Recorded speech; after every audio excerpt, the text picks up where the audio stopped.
right? Some of you know, of course, that we're sailing around the Atlantic for a year as a family. Some of you, this may be the first time you've heard. Currently, I'm in Gibraltar with Michael. That's the Rock of Gibraltar's east side behind us. And you know, how we're gonna adequately share these past few weeks, get you up to speed, and determine, you know, what we want to share and can share with you is going to be a lot of fun. And I'm new at this, so please subscribe, check in, make comments. One of the best ways, I think, for us to be able to get in touch with everybody is going to be through the comment thread here. So please leave us a note, ask a question, and we'll try to address everything, okay? Thank you. Okay, so one of the big series of questions that I'm going to try to address a little bit here and get everybody up to speed on is, I guess what you could say is they're the 4 big questions. How did you end up sailing on a boat for a year? Okay. Where are you? Do you own a boat? How are the kids going to go to school? Are they going to go to school? That's a big question. Are we crazy? Do we know that COVID's dangerous and traveling's dangerous?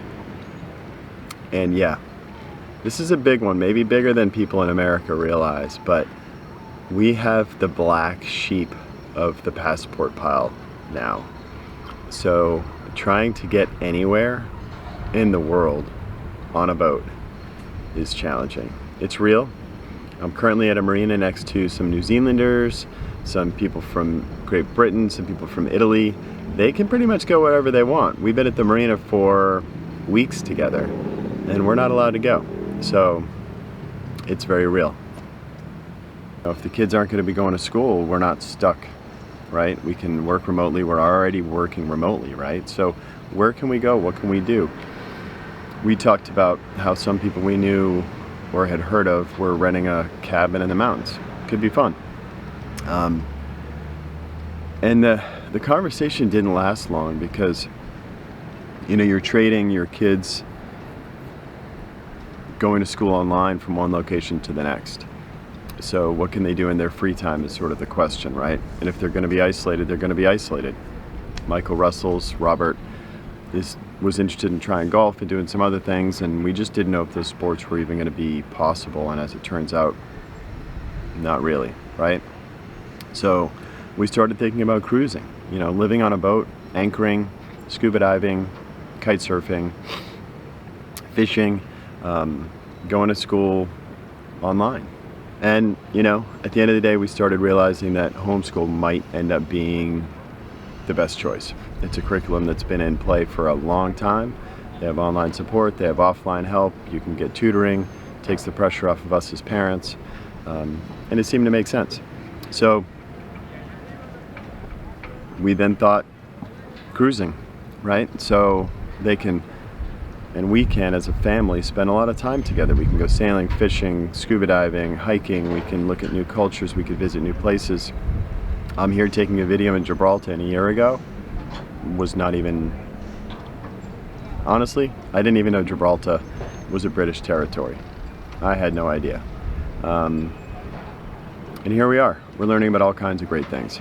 So yeah, so this is how we ended up starting to go cruising for a year.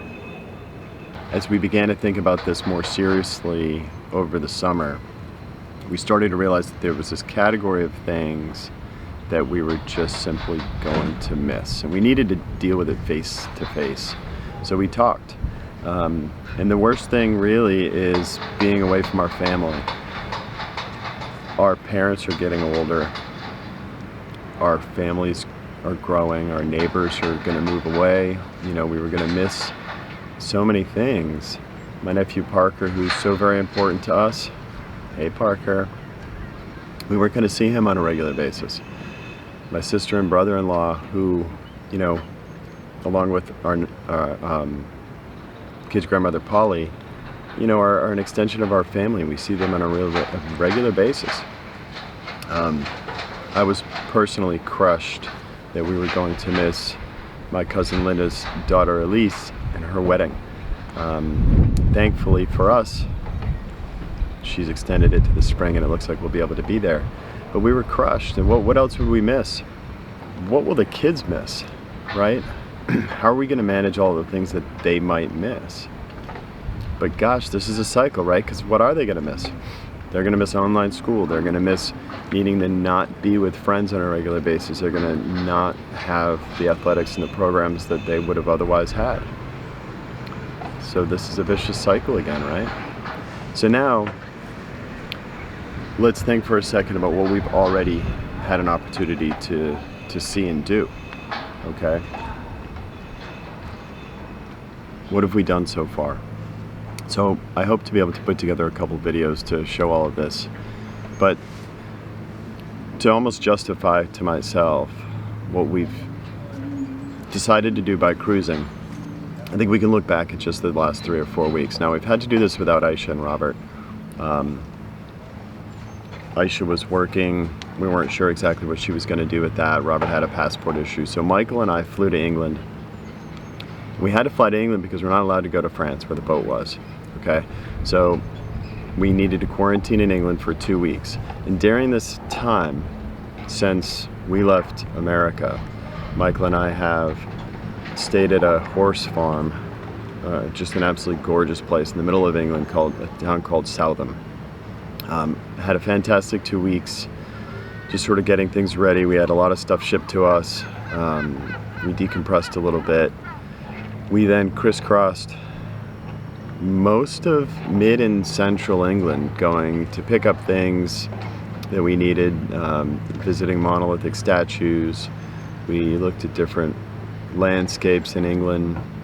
We went from the dry central region to the eastern coastal region to the western sort of wet region. We had a fantastic time. We spent a couple days in Southampton because it was really a great place to get a lot of the things we needed. We then drove to Plymouth and met the boat, and we picked up a bunch of things that we were having built and made for the boat and provisioned for us. And then we had a passage. So this passage, Michael right out of the gate stood 3-hour watches around the clock with us. There were 3 of us for this passage on the boat. He needed to navigate, manage emotion, seasickness.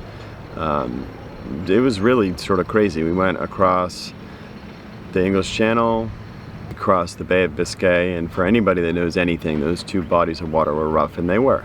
The Bay of Biscay for us wasn't bad, but in total, we saw everything from 4 to 5 meter seas to picturesque Lask, where we went swimming. We sailed over 900 miles. We sailed down the coast of England, France, Spain, Portugal, and then Spain again, and into Gibraltar through the Straits of Gibraltar, saw Africa. And now we're in Gibraltar. We're here a few weeks. We're waiting for Aisha and Robert. And the history here is amazing. I had no idea. We only ever really touched on it in, history class, which for anybody that goes to school knows that they don't really talk about the 1900s a whole heck of a lot in terms of Mediterranean, wars, World War II. There's just very little. So we've been able to hike and walk and talk to people and learn about the culture here, and that you could take a whole history class just on Gibraltar and how integral it was, and how the first history of man was 50,000 years ago, and it's just fascinating. So we've had a great time, and all of this is really why we're out here doing this. So I'd be remiss not to mention where some of our inspiration for the YouTube channel and whatnot comes from. Robert and I, and some of our family, I think Aisha and Michael to a much lesser extent, started watching a couple years ago Sailing Zatara, Project Atticus, Nahoa.